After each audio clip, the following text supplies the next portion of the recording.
جب ہم پاکستان کی جو آبجیکٹو ریزولوشن جو فاؤنڈنگ فادرز نے بنائی تھی تو اسلامی فلاحی ریاست وہ بیس تھی مدینہ کی ریاست پہ. اور وہ کیوں نہیں ہمارے بچوں کو پتا کہ وہ جو مدینہ کی ریاست تھی وہ ایک دنیا کی تاریخ کا بڑا انقلاب آیا تھا اور تاریخ کا حصہ ہے. ہمارے بچوں کو کیوں نہیں سمجھ کہ وہ جب اللہ ہمیں حکم دیتا ہے کہ نبی صلی اللہ علیہ وسلم کی سنت چلو تو وہ جو مدینہ کی ریاست تھی ان کی سنت تھی اور وہ کی پرنسپلز پہ بنی تھی. اور جو اس کا سب سے بڑا پرنسپل تھا جو شمشاد صاحب آپ نے بتایا وہ رول آف لا تھا. جب انہوں نے کہا کہ میری بیٹی بھی اگر جرم کرے گی تو اس کو سزا ملے گی. جب ہمارے نبی صلی اللہ علیہ وسلم نے کہا کہ تمہارے سے پہلے بڑی قومیں تباہ ہوئی جو چھوٹے چور کو جیل میں ڈالتی تھی لیکن طاقتور آدمی کو NRO دے دیتی تھی, یعنی اس کو امیونٹی دے دیتی تھی. یہ اگر آج آپ اسٹڈی کریں ڈیولپنگ ورلڈ تو ساری ڈیولپنگ ورلڈ کا یہ مسئلہ ہے. وہ طاقتور کو نہیں پکڑ سکتے, وہ صرف چھوٹے چوروں کو جیلوں میں ڈالتے. جو فیکٹ آئی پینل کی رپورٹ ہے جو یونائٹڈ نیشن سیکرٹری جنرل نے ایک فیکٹ فائنڈنگ پینل بنائی کہ کیوں ڈیولپنگ ورلڈ غریب ہوتی جا رہی ہے اور امیر مکمیر ہوتے جا رہے ہیں, تو ایک جو مین چیز کیا آئی سامنے کہ ہر سال 1700 ارب ڈالر غریب ملکوں سے چوری ہو کے منی لانڈر ہو کے امیر ملکوں میں یا آف شور اکاؤنٹس میں چلا جاتا ہے. اور اسی پینل کے مطابق 7000 ارب ڈالر پڑا ہوا ہے چوری کا غریب ملکوں کا آف شور اکاؤنٹس میں, ٹیکس ہیونز میں. تو جو یہ ٹرانسفر آف ویلتھ ہر سال ہوتی ہے, غریب غریب ہو جاتا ہے, امیر امیر ہو جاتا ہے, وہ کیوں ہوتی ہے؟ کیونکہ وہ رول آف لا نہیں ہے. رول آف لا کا مطلب ہوتا ہے ساروں قانون میں ایک برابر. تو جب طاقتور کو آپ چھوٹ دیتے رہتے ہیں NRO 1 یا NRO 2, وہ ملک کا کوئی مستقبل نہیں ہے. ہمارے نبی نے کہہ دیا تھا کہ یہ تباہ ہو جائیں گی قومیں, اور وہ تباہی آپ ایک ایک ملک دیکھ لیں, وہ اگر وہ تباہ ہو رہا ہے تو اس کی بیسس پہ چلے جائیں. تو یہ جو ہمارے سامنے لیبنان, بیروت, سارے مڈل ایسٹ کا ایک وقت میں دبئی سمجھا جاتا تھا, ساری دنیا چھٹی بنانے بیروت جاتی تھی. آج وہ لیبنان 70% لوگ غربت کی لکیر کے نیچے چلے گئے. کیا وجہ ہے اس کی؟ سارے لوگ سڑکوں پہ, کرپشن ہے, طاقتور کی کرپشن, وہ نہیں پکڑ سکتے اس کو.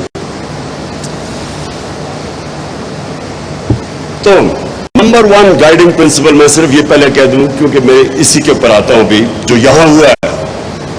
نمبر 1 رول آف لا, کوئی قانون کے اوپر نہیں. نمبر 2 انسانیت, فلاحی ریاست, وہ پہلی دنیا کی فلاحی ریاست بنی تھی. اور کوئی جب آپ نے لا الہ الا اللہ کہا آپ کسی کے سامنے نہیں جھکتے. ہمارے نبی صلی اللہ علیہ وسلم نے 637 اور 638 میں 627 اور 628 میں ایک خط لکھتے ہیں رومن ایمپرر کو, بیزنٹائن ایمپرر کو, دوسرا لکھتے ہیں وہ جو پرشین ایمپرر تھا. اور وہ یہ نہیں لکھتے کہ ہم ابھی ہمارے پاس پیسے نہیں ہیں, ہمارے حالات بہت برے ہیں. وہ کہتے ہیں میں اللہ کا پیغام لے کے آیا ہوں, اپنی بہتری کے لیے تم میرا پیغام اگر اس کے اوپر عمل کرو گے آپ کی بہتری ہے. اور یہ تاریخ کا حصہ ہے کہ 10 سال کے بعد کچھ سوچ تصور بھی نہیں تب کر سکتا تھا. 10 سال کے بعد وہ دونوں ان کے سامنے ایمپائرز گھٹنے ٹیک دیتے ہیں. ہیومن ہسٹری ہے یہ. تو وہ جو اللہ ہمیں حکم کرتا ہے کہ ان کی زندگی سے سیکھو, وہ ہماری بہتری کے لیے ہے. تو جو بیسک پرنسپلز ہے جس کے اوپر وہ کھڑا ہوا تھا, میں جب 18 سال کی عمر میں پہلی دفعہ انگلینڈ گیا تو یہ میں نے دیکھا انگلینڈ کے اندر پہلی دفعہ میں نے فلاحی ریاست دیکھی کہ ایک آدمی غریب آدمی ہے, اس کے پاس پیسے نہیں ہے, وہ نیشنل ہیلتھ سروس میں جا کے مفت علاج ہوتا تھا. میں جب اپنی والدہ کو لے کے گیا جب ان کو کینسر تھی تو وہ میں نے عجیب سین دیکھا کہ میں پیسے دے رہا تھا اپنی والدہ کے علاج پہ, 7 والے بسترے پہ ان کے ایک نیشنل ہیلتھ سروس کی ایک خاتون تھی, مفت علاج ہو رہا تھا اس کا, اور نرسز اور ڈاکٹر کوئی فرق نہیں کر رہے تھے ان دونوں کے بیچ میں. جو ہم نے بیسس شوکت خانہ میں رکھا کہ وہاں اللہ کا کرم ہے, ہم نے بھی یہی فیصلہ کیا کہ جو بھی ڈاکٹرز کو نہیں پتا ہونا چاہیے کون پیسے دے رہا ہے کون نہیں دے رہا. تاکہ دونوں کو ایکول ٹریٹمنٹ دیں. تو وہاں دیکھا میں نے اسکولز کے اندر گرامر اسکول مفت تعلیم مل رہی ہے, کوالٹی ایجوکیشن, گرامر اسکول. بے روزگار ہو تو ان امپلائمنٹ بینیفٹس ملتے تھے, عدالت میں جائے تو لیگل ایڈ ملتی تھی, غریب کو پروٹیکشن تھی, فلاحی ریاست تھی. اور رول آف لا آپ کے سامنے ابھی ہوا ہے کہ جب ہم 1100 ارب روپے کی چھوٹ دے رہے ہیں بڑے بڑے ڈاکوؤں کو, برطانیہ کے اندر نو کانفیڈنس ہو رہا ہے بورس جانسن پہ کس چیز پہ کہ جی وہ اس نے کورونا کے جا کے باہر لوگ کر دی اور وہ اجازت دی تھی اس کی. یعنی پرائم منسٹر کو کہ وہ اس نے قانون توڑا, کوئی ڈاکٹر نہیں تھا, وہ قانون توڑ دیا کہ اسے لوگوں کا کہ آئسولیٹ کرنے والا کیا گیدرنگ کر دی. نو کانفیڈنس موشن اپنی پارٹی نے پاس کیا. سو جو رول آف لا اور جو انسانیت دیکھی ہمارے ملک کو بنتا تو فادرز کی مشن سٹیٹمنٹ ہے, ہم تو اس کے آس پاس بھی نہیں کبھی آئے. ہمارے تو یہ دو طبقے چل رہے تھے, رولنگ کلاس ساری اپرچونٹیز ان کے ہاتھ میں, چھوٹے سے طبقے باقی لوگوں بیچاروں کے پاس بنیادی ضروریات نہیں ہیں. تو اب آ جائے اس کے اوپر, میں صرف رجیم چینج کی بات کرنا چاہتا ہوں. دیکھیں پہلے تو مجھے جب میں نے وہ سائفر دیکھا تو پہلے میں 3 دفعہ پڑھا کہ یہ واقعی میں یہ سچ دیکھ رہا ہوں. آپ نے شمشاد صاحب آپ نے کہا کہ پتہ نہیں اس میں نہیں, آپ نے نہیں کہا, جی آپ نے کہا جل صاحب. میں آپ کو بتاؤں کہ میں نے جب پہلی دفعہ پڑھا کہ اگر تم نے نام لے کے, ہم نے سنا کہ عمران خان اکیلا کا فیصلہ تھا روس جانے کا, یہ ذرا سنیں, ہم نے سنا تھا کہ یہ عمران خان کا اکیلا فیصلہ تھا, اور وہ ایمبیسڈر کہہ رہے نہیں اس کا نہیں فیصلہ تھا, یہ انسٹیٹیوشن فیصلہ تھا. وہ آگے سے یہ بتا رہا ہے, اور وہ پھر آگے سے کہتا ہے کہ اگر تم, اچھا ابھی نو کانفیڈنس موشن ٹیبل نہیں ہوئی اسمبلی میں, وہ 1 دن کے بعد ہوئی ہے. وہ کہہ رہا ہے کہ اگر تم نے عمران خان کو نہ اس پہ نو کانفیڈنس کے ذریعے اس کو فارغ نہ کیا تو بڑے کانسیکوینسز ہوں گے پاکستان کے لیے. اور پھر کہتا ہے اور اگر کامیاب ہو گئی تو all will be forgiven, معاف کر دیا جائے گا پاکستان. میری پہلی انسٹنکٹ, پہلے تو میں نے 3-4 دفعہ پڑھا کہ یہ میں واقعی صحیح پڑھ رہا ہوں. پہلا جو میں سوچ رہا تھا کہ کوئی اس طرح کی 22 کروڑ لوگوں کے الیکٹڈ نمائندگی کوئی ایسی توہین کر سکتا ہے؟ کسی کی جرت ہے کہ اس طرح کا خط کسی کو لکھ دے؟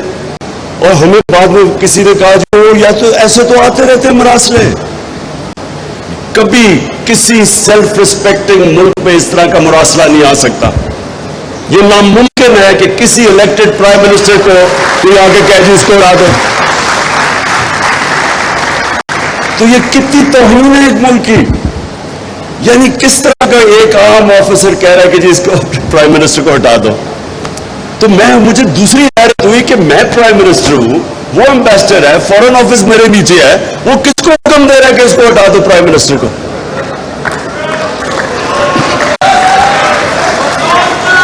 اور اس کے بعد ذرا تماشا دیکھیں, ایک دم اس کے بعد جناب اگلے دن وہ آتا ہے, نو کانفیڈنس موشن ہوتا ہے, اور ایک دم ہمارے اتحادی اور لوٹوں کو آتا ہے کہ جو مہنگائی بہت ہو گئی ہے تو گورنمنٹ نہیں صحیح چل رہی. اب یہ سنیں ذرا, پہلے 2 سال ہمارا پہلا اتنا مشکل سال تھا. مشکل سال اس لیے تھا کہ ہمارے پاس 6 ہفتے کے تو ریزروز تھے, ہم پیمنٹس ہی نہیں کر رہے تھے اپنی ایکسٹرنل لائبلٹیز کی. ہم لوگوں کو بھی نہ بتا سکیں کہ وہ روپے پہ پریشر پڑے گا, روپے نہ گر جائے. ریزروز ہمارے نیچے تھے, باغے پھرے کبھی ادھر اپنے 3, میں ویسے ان کا شکر بھی کرتا ہوں, یہ جو ہمارے 3 دوست تھے جنہوں نے ہمیں پیسے دیے, نہیں تو ہمارے پاس تو بیکرپٹ تھے. ہم پہلے تو ادھر سے مشکل سے نکلے اور بڑا مشکل وقت تھا, اور IMF نے پھر کنڈیشنز لگائی ہمارے پر, سختی کی, ڈیمانڈ سکویز کی, بے روزگاری تھی, چیزیں انہوں نے, قیمتیں ہم نے بڑھانی پڑی, روپیہ گرا.